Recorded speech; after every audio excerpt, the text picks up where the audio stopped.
Don't step on that. What's the dumbbell? Just taking care of piss, whether it's in my gym, at my house. Puppy has me on P duty 24/7. That's the third piece today. Anymore, which is basically about the same.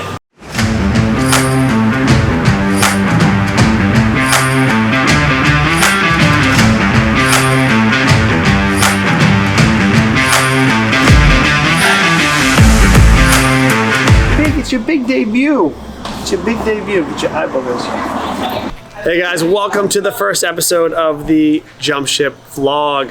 We are here in Kailua on Oahu at our gym, Jump Ship Kailua.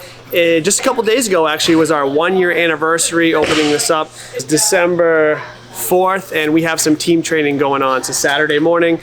It's a little early for team training as far as the season goes, but just kind of seeing who's interested in this competition season, busting out a worm, having some fun this morning. So we're gonna have a lot of different things in this vlog coming up for you guys.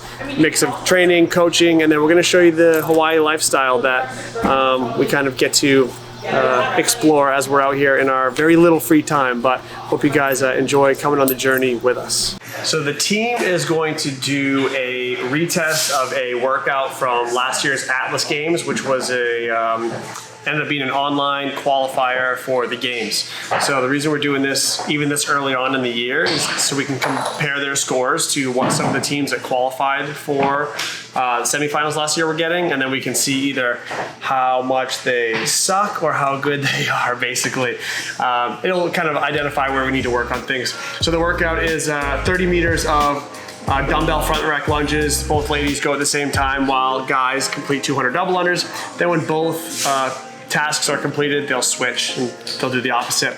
Then they're gonna do a bar muscle up version, which isn't exactly the same. They did a ring muscle up version last year. Do 30 bar muscle ups as a pair.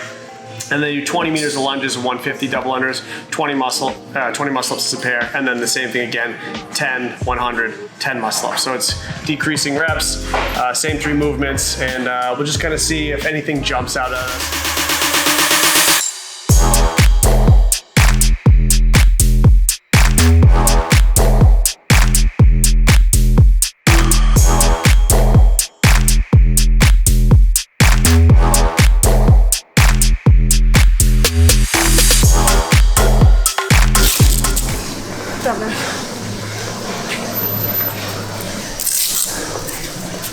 Maybe I was pacing it. I didn't know it was such a fast one. And then we were all good at both. It ended up being that the double unders were so much slower than the lunges anyway that didn't really matter. Even if you were like going fast. I would have been way better off on the rings. Yeah. And she's really good at them. 5 minutes slower. Like, I think it'll be more important on this bike. So like, we need to we shouldn't be going super duper hard when we'll probably beat them off anyway. Yeah. But just like talking. Yeah. Like not just to your partner, but to everybody. So cute. When they're little. They're little faces. It's just a puppy. But she's back. She's back. She's almost a service dog, police dog. She's basically a wild animal. Yeah, she's basically a wild animal. No, she doesn't even know her name. No. It starts at 95 or whatever. She'd do 3 reps at 95. Then I would do 3 at 100. She'd do 3 at 105. I would do 3 at 110. She'd do 3 at 115. So it's almost like it's an every 2 minute building to like a triple. 125, 35, 45, 55, 165. 265, sorry.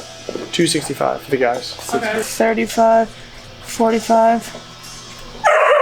And honestly, they can keep going from there. If they need 2 or 4 more minutes, like they're not gonna need that much more time. Thruster. Yeah, max at 285. For one? For one. So that would be pretty good. That would be. Okay, so what's up? Ladies starts at 135 and we'll build across 10 windows to 2. Well, I screwed that up already. Try that again.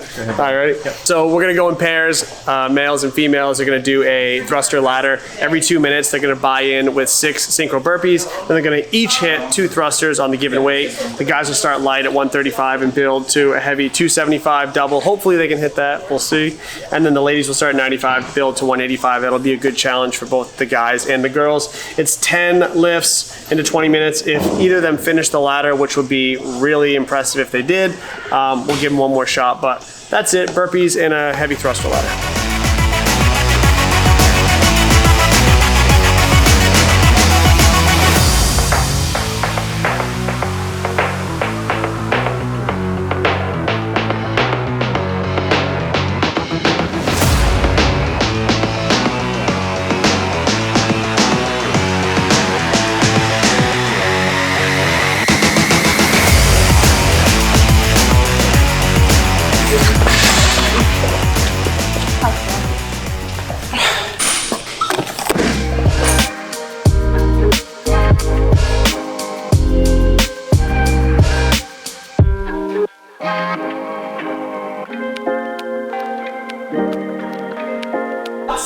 reps on the right side, and we need to get at least 15, all 3 rounds.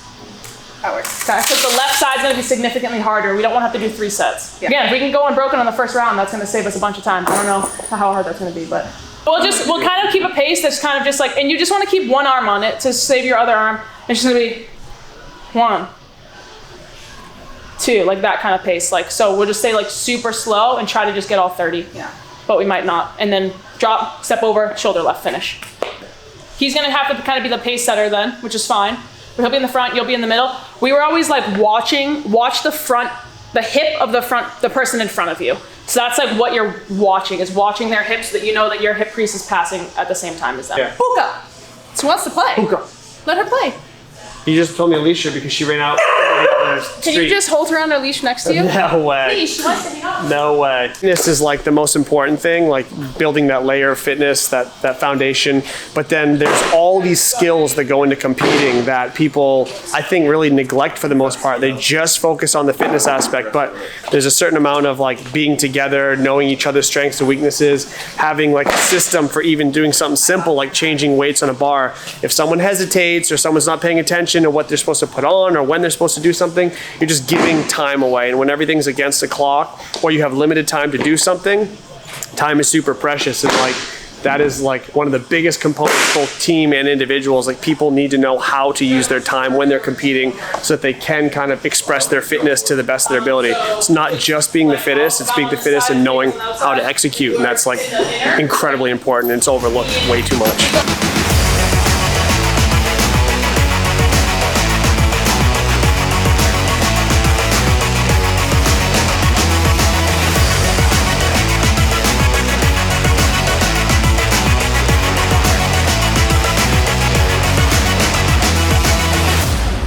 You guys get set sometimes and the bag is not in the same place in your shoulder every time you get set up. And not only that, you guys are not standing the same distance apart every time. So sometimes you're standing too close together, and when you do that, you create slack in the worm, and then you're feeling that thing. I was yelling get set because I was hoping you guys would take like an extra 3 seconds to try to center the bag on you. The adjustment that I have to make is when the bag starts getting weird, I put it more on my back and I end up squatting like this.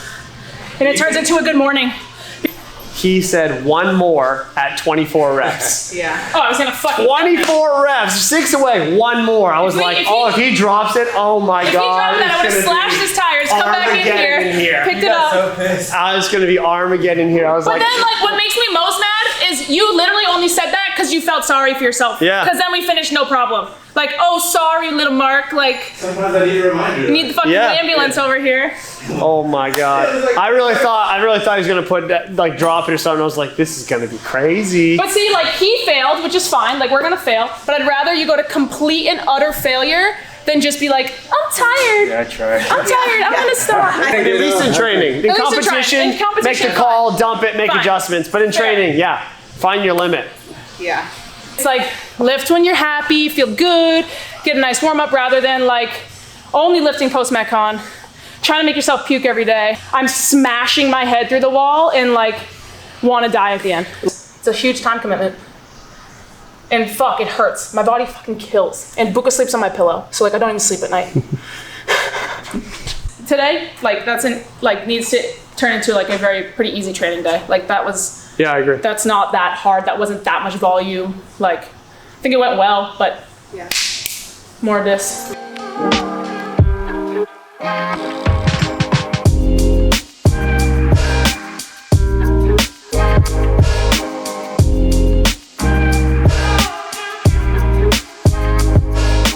Why are we shooting a vlog? This is our first episode. Really wanted to put out there what eventually our day-to-day situation looks like. It was a massive undertaking, obviously in the middle of COVID, to move from our previous location of Florida all the way out to Hawaii with 2 dogs, basically sold everything we had, put it into some suitcases, and we landed on these islands in the middle of complete lockdown, essentially. Through that, we met some people, talked to some gym owners that just were not reopening after the closures because it was just too much. It was a hobby gym for some, and just to have a hobby that is completely suppressed by the government and viruses and things is just too much. Danny and I were fortunate enough to work with some people, put together this gym that you're checking out today. It's just over a year old, a year and 3 days now. So we're basically at capacity or pretty close. We're lucky that the community's definitely come together and joined us on this journey. We have that other gym that you'll see eventually in the vlog, on the other side of the island. That's a whole different story for another day. So in this vlog, our goal eventually is to show you guys more of the Hawaii life. To keep it real with everybody, we don't get that many opportunities to leave our 2 businesses and online company and just put them aside and go explore the island like other people may show you on social media or YouTube. It's just not that easy. Living out here is a grind, especially for Danny and myself and what we've set up. Multiple gyms, online company, like I said. We work 12-hour days, 6-7 days a week. It's just the way it is to make it happen out here. However, having said that, we are surrounded by some of the most beautiful natural things you're going to find anywhere in the world. We'll take you out in our little boat sometime. We'll show you some hikes. We'll show you where we like to go to eat. Over time, we hope to put out enough content that you guys get a feel for what it's like for us to actually be out here, learn some stuff about tips for training and how we kind of approach things, as well as getting a taste for, like I said, what it's like to live Hawaii through our point of view.